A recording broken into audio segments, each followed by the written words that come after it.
कहानी की शुरुआत में हम मंजरी के पिता को देखते हैं। तभी वहाँ पर सरपंच और कुछ आदमी आते हैं।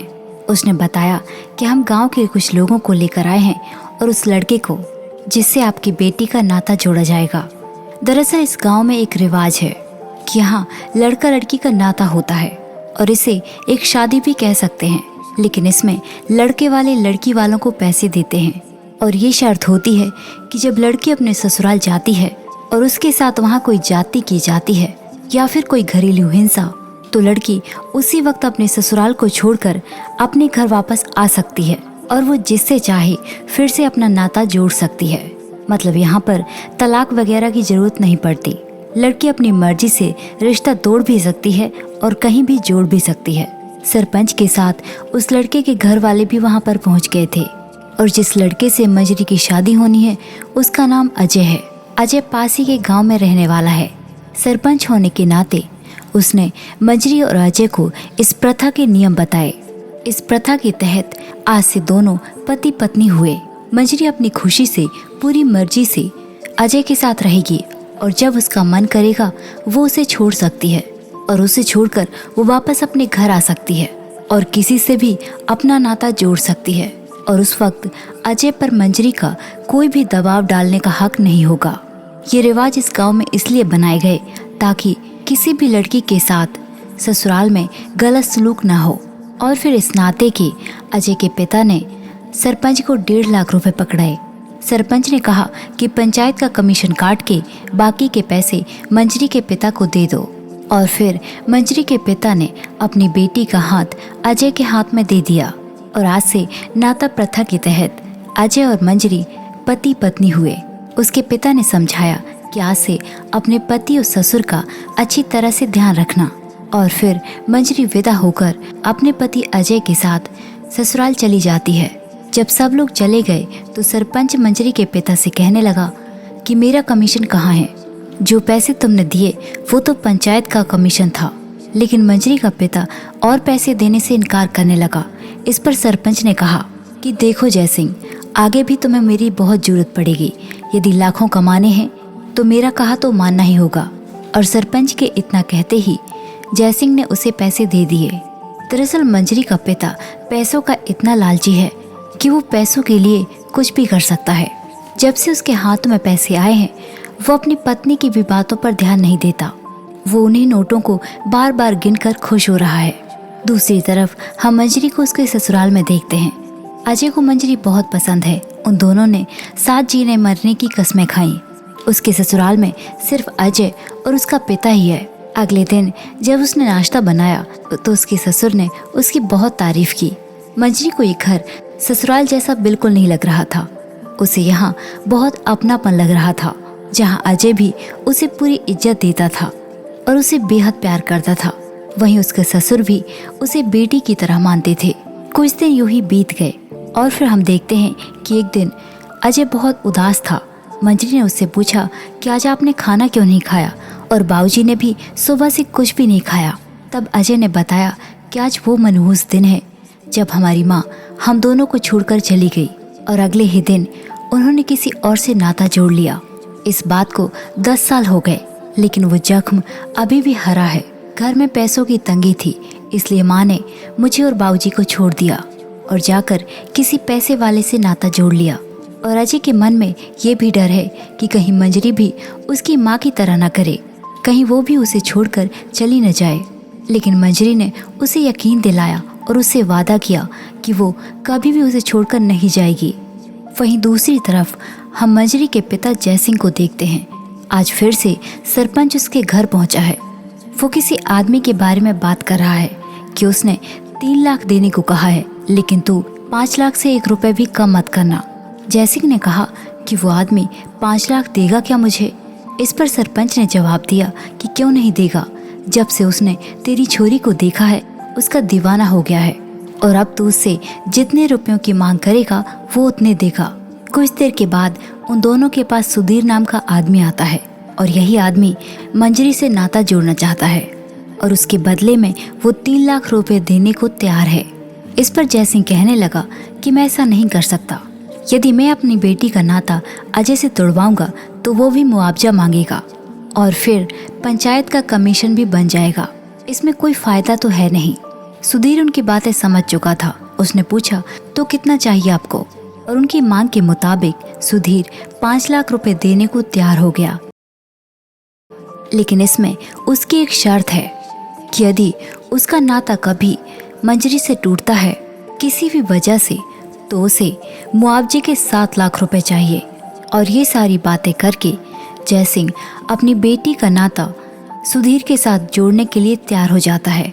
और इस बारे में मंजरी को कोई भी खबर नहीं है कि उसका अपना पिता उसकी पीठ के पीछे अपनी बेटी का ही सौदा किए जा रहा है। और फिर जयसिंह अपनी बेटी को लेने के लिए उसके ससुराल चला जाता है। मंजरी ने भी सोचा कि उसके पिता उसे 2 दिन के लिए लेने आए हैं। उसने अजय को बताया कि बस 2 दिन की ही बात है और फिर मैं वापस आ जाऊंगी। और इस तरह वो अपने पिता के साथ अपने घर आ जाती है।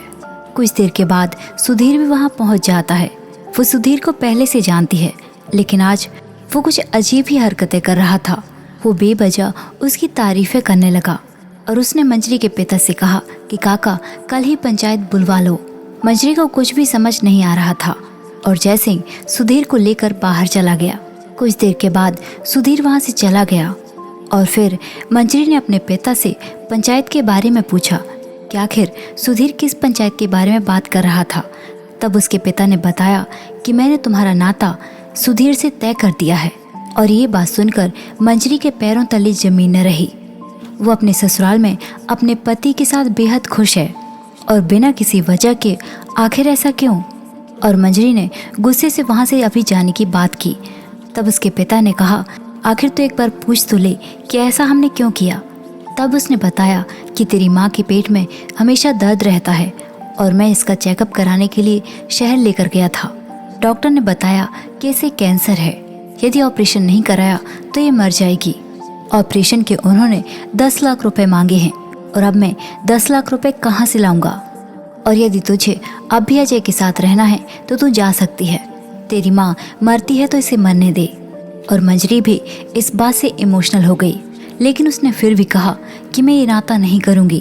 पैसों की मदद अजय करेगा, मैं उनसे इस बारे में बात करूँगी। कुछ देर के बाद अजय भी वहाँ पर पहुँच गया। दरअसल उसे सुधीर ने बता दिया कि मंजरी अब उससे नाता जोड़ना चाहती है। वो मंजरी से सवाल पर सवाल किया जा रहा था कि आखिर तुम ऐसा कैसे कर सकती हो। मंजरी ने कहा कि मैं ऐसा नहीं करना चाहती। और मंजरी ने उसे बताया कि मेरी माँ को कैंसर है, ऑपरेशन के लिए डॉक्टर इतने पैसे मांग रहे हैं, क्या तुम मुझे मेरी माँ के ऑपरेशन के लिए पैसे दोगे? डॉक्टर ने 10 लाख रुपए मांगे हैं। तब अजय के पिता ने कहा कि 1-2 लाख रुपए की बात होती तो हम मदद कर भी देते, इतने पैसे हमारे पास नहीं है। इस बात का हल किसी और तरीके से भी निकाला जा सकता है, आप कल पंचायत बैठा लीजिए। इतना कहकर अजय का पिता उसे वहाँ से ले गया। अगले दिन पंचायत बैठाई गई। सरपंच ने कहा कि मंजरी अपनी मर्जी से अजय से नाता तोड़ना चाहती है। तब अजय ने कहा कि ये झूठ है, मंजरी की इसमें मर्जी नहीं है, आप ये सब जबरदस्ती उससे करा रहे हैं। सरपंच ने कहा तो ठीक है, ये बात हम मंजरी से ही पूछ लेते हैं। और वही हुआ जो अजय सुनना नहीं चाहता था। मंजरी ने कहा कि मैं अपनी मर्जी से अजय से नाता तोड़ रही हूँ। उल्टा सरपंच ने अजय पर इल्जाम लगाए कि तुम जैसे मर्द औरतों पर जुल्म ना कर सकें, इसलिए हमारे पूर्वजों ने ये रिवाज बनाए हैं ताकि औरत अपनी मर्जी से कोई फैसला ले सके। और फिर अजय गुस्से से वहाँ से चला जाता है। सुधीर ने इस नाते के 5 लाख रुपए जयसिंह को दे दिए और उन्हीं पैसों में से 2 लाख रुपए अजय के पिता को भी देने पड़े, क्योंकि यही उनसे वादा किया गया था। सरपंच ने सभी को वो शर्तें समझा दी और इस तरह जयसिंह अपनी बेटी का हाथ सुधीर के हाथ में दे देता है और आज से सुधीर और मंजरी पति पत्नी हुए और उसे सुधीर के साथ उसके घर भेज दिया जाता है। दूसरी तरफ अजय थाने जाता है और उसने पुलिस को सब कुछ बताया, लेकिन पुलिस ने कहा कि उसने अपनी मर्जी से नाता जोड़ा है और तुम्हारे पास इसका कोई सबूत नहीं है कि उसके साथ जबरदस्ती की गई है। इस प्रथा का मतलब यही है, औरत अपनी मर्जी से कहीं भी नाता जोड़ सकती है। उल्टा यदि उसने तेरे खिलाफ कुछ बोल दिया तो तुझे लेने के देने पड़ जाएंगे। और इसलिए अजय वहाँ से चला जाता है। यहाँ सुधीर रात को मंजरी के पास नशे की हालत में आता है, लेकिन अब मंजरी भी कुछ भी नहीं कर सकती थी। वो अपने हालात से मजबूर थी। कुछ दिन यूं ही बीते। सुधीर अब उस पर हाथ भी उठाने लगा था। वहीं दूसरी तरफ सरपंच को कुंवर का फोन आया। उसने कहा कि सरपंच जी, आपको तो पता है कि हमारी पत्नी को गुजरे 2 महीने हो चुके हैं और हमारे दोनों बच्चे दिल्ली में पढ़ाई करते हैं और अब हम रहे अकेले और हमें अकेले रहने की आदत नहीं है। आपके यहाँ नाता प्रथा चलती है, हमारे लिए भी कोई अच्छी सी लड़की ढूंढ दो। और कुंवर इसकी मुंह मांगी रकम देने को तैयार था। वहीं मंजरी के नए ससुराल में उसका पिता वहां पर पहुंच जाता है। उसने मंजरी के शरीर में चोट के निशान देखे। वो पूछने लगा कि तू यहाँ ठीक तो है। इस पर मंजरी रोने लगी और उसके पिता ने ऐसा दिखावा किया जैसे उसे अपनी बेटी की बहुत फिक्र है। उसने सुधीर से कहा कि तू मेरी बेटी को मारता है और अब मैं यहाँ इसे एक पल भी नहीं रहने दूंगा। सुधीर ने उसे धमकी दी कि आपको याद है कि यदि आपने इससे मेरा नाता तोड़ा तो आपको 7 लाख रुपए देने होंगे। और जयसिंह ने भी कह दिया कि मैं अभी तुझसे मेरी बेटी का नाता तोड़ता हूँ और 7 लाख रुपए तेरे मुंह पर मार दूंगा। घर आकर वो मंजरी से कहने लगा, तू चिंता मत कर, मैं उससे तेरा नाता ही तोड़वा दूंगा। मैंने बहुत अच्छी जगह तेरे नाते की बात चलाई है। यदि वो बात बन गई तो मैं वो पैसा सुधीर के मुंह पर मार दूंगा। मंजरी उस पर चिल्लाने लगी कि मुझे किसी के साथ नाता नहीं जोड़ना, मुझे बस अजय के साथ रहना है। जयसिंह ने कहा कि उसका बाप उसके लिए लड़की ढूंढ रहा है और अब वो तुझे नहीं अपनाएगा। मैं तेरी बात कुंवर साहब से चला रहा हूँ। यदि बात बन गई तो तू वहाँ रानी बनकर रहेगी और यदि तू अजय के पास जाना चाहती है तो वो 7 लाख रुपए कहाँ से देगा जो हमें सुधीर को देने हैं, और तेरी माँ का इलाज वो कौन करवाएगा। अपनी शक्ल को ठीक कर और दुआ कर कि तू कुंवर साहब को पसंद आ जाए। कुछ देर के बाद उसकी माँ मंजरी को तैयार करके कुंवर साहब के सामने ले आई और कुंवर साहब को मंजरी देखते ही पसंद आ गई। उसने जयसिंह को एडवांस में 1 लाख रुपए दे दिया। रात को मंजरी ने अजय को फोन किया और कहा कि मैं अभी तुमसे मिलना चाहती हूँ। उसने अजय को अपने घर के बाहर बुलाया। ये बात उसके पिता ने सुन ली। मंजरी ने कहा कि मैं उससे मिलने जा रही हूँ, बस आखिरी बार उसके साथ मैं भाग नहीं जाऊंगी। इतना कहकर वो वहाँ से चली गई।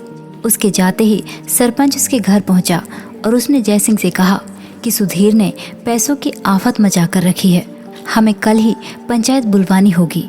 और उसने नाते की तैयारी करने के लिए कह दिया। लेकिन अगली ही सुबह पुलिस को मंजरी की डेड बॉडी मिलती है। पुलिस ने बताया कि इसे मरे 5-6 घंटे हो चुके हैं। तभी उसके माँ और पिता रोते हुए वहाँ पहुँचे। उसके पिता ने पुलिस को बताया कि कल वो रात में गुस्से में अजय से मिलने गई थी। उसके जाने के बाद मैं सो गया और सुबह मुझे ये खबर मिली। और फिर पुलिस ने अजय को पूछताछ के लिए बुलाया। अजय ने पुलिस को सारी बात बताई कि मैंने मंजरी को नहीं मारा। कल रात वो जब मुझसे मिलने आई थी तो बहुत रो रही थी और कह रही थी कि ये सब मैं अपनी माँ के लिए कर रही हूँ, मैं अपनी माँ के इलाज के लिए। तब अजय ने मंजरी को बताया कि किस बात का इलाज, मैंने सब कुछ पता कर लिया है। तुम्हारे माँ बाप तुम्हें धोखा दे रहे हैं। पैसों के लिए वो इतने अंधे हो चुके हैं कि अपनी बेटी को बेच रहे हैं। तुम्हारी माँ को कोई कैंसर नहीं हुआ, तुमसे झूठ बोला गया है। अजय ने उसके पिता को सरपंच से बात करते हुए सुना था। ये सब तुम्हारे पिता पैसे के लिए कर रहे हैं। मंजरी ने कहा कि यदि ऐसा है तो मैं कभी भी उस घर में वापस नहीं जाऊंगी, मुझे तुम अपने साथ ले चलो। अजय ने उसे समझाया कि अब हालात बदल चुके हैं। यदि कुंवर साहब को पता चल गया कि मैं तुम्हें ले गया हूँ तो वो और पंचायत के लोग सभी मिलकर हम दोनों को जान से मार देंगे। इस मुसीबत से हमें पुलिस ही निकाल सकती है। और अब बहुत रात हो चुकी थी। उन दोनों ने सुबह पुलिस के पास जाने का फैसला किया। उसने कहा कि तुम अभी घर चली जाओ, कल सुबह मैं तुम्हें थाने में मिलूंगा और तुम भी टाइम पर वहां पहुंच जाना। और फिर अजय अपने गांव की तरफ चला गया और मंजरी भी अपने घर चली गई। अजय ने कहा, मैंने मंजरी को नहीं मारा, इन सब की जड़ वो सरपंच है। वही सुधीर के लिए मंजरी का नाता लेकर आया था और फिर उसके बाद कुंवर साहब का नाता लेकर आया और उन दोनों से एक मोटी रकम खाई हुई है। मंजरी ही नहीं, गांव में कुछ और भी लड़कियां हैं जिनकी जिंदगी चंद पैसों के लिए सरपंच ने बर्बाद कर दी। और फिर एक के बाद एक सबके बयान लिए गए। पहले सुधीर का, जो उसने बताया कि मैं उस रात शराब पी रहा था अपने दोस्तों के साथ। आप चाहें तो पता लगा सकते हैं। और कुंवर कल रात यहाँ था ही नहीं, वो शादी में गया हुआ था। वहीं मंजरी की माँ को उसके पिता की सारी सच्चाई पता थी, इसलिए वो घर छोड़कर जाने लगी कि इस लालच के चलते मेरी मंजरी की जान चली गई। और तभी वहाँ पर पुलिस पहुँच जाती है कि क्या हुआ साहब, मेरी बेटी के कातिलों के बारे में कुछ पता चला। तब पुलिस ने उससे पूछा कि आपकी एक कान की वाली कहाँ है, लेकिन इसका जवाब उसके पास नहीं था। तब पुलिस ने कहा कि ये रही हमारे पास, और अब तो कंफर्म भी हो चुका है कि कान की बाली तुम्हारी ही है। और अब सच सच बता दो कि तुमने अपनी बेटी को क्यों मारा। दरअसल उस रात जब मंजरी घर वापस लौटी तो उसने अपने पिता को बताया कि मुझे सारी सच्चाई पता चल चुकी है और अब मैं तुम्हारी कोई बात नहीं मानूंगी। और अब जयसिंह को डर था कि यदि मैंने इसका नाता कुंवर साहब से नहीं करवाया तो वो उसे मार डालेंगे, इसलिए उसने अपनी बेटी को गला घोंटकर मार दिया। ये तो उसके पिता का बयान था कि आखिर उसने किस वजह से मारा, लेकिन वजह तो ये भी हो सकती है कि मंजरी को अपने माँ पिता की सच्चाई पता चल चुकी थी और अब उसका पिता इस बात से और पैसे नहीं कमा सकता था, इसलिए उसने उसे जान से मार दिया। दोस्तों, इस कहानी में कितनी सच्चाई है ये तो नहीं पता, लेकिन ये प्रथा औरतों के भले के लिए बनाई गई थी, लेकिन कुछ लालची लोगों ने इसका गलत फायदा उठाया। और इसी के साथ ये कहानी यहीं पर ख़त्म हो जाती है। तो दोस्तों, ये थी हमारी आज की कहानी। हमारी कहानी आपको कैसी लगी कमेंट करके ज़रूर बताइए, और ऐसी ही कहानियों के लिए हमारे चैनल को सब्सक्राइब कीजिए। Thanks for watching.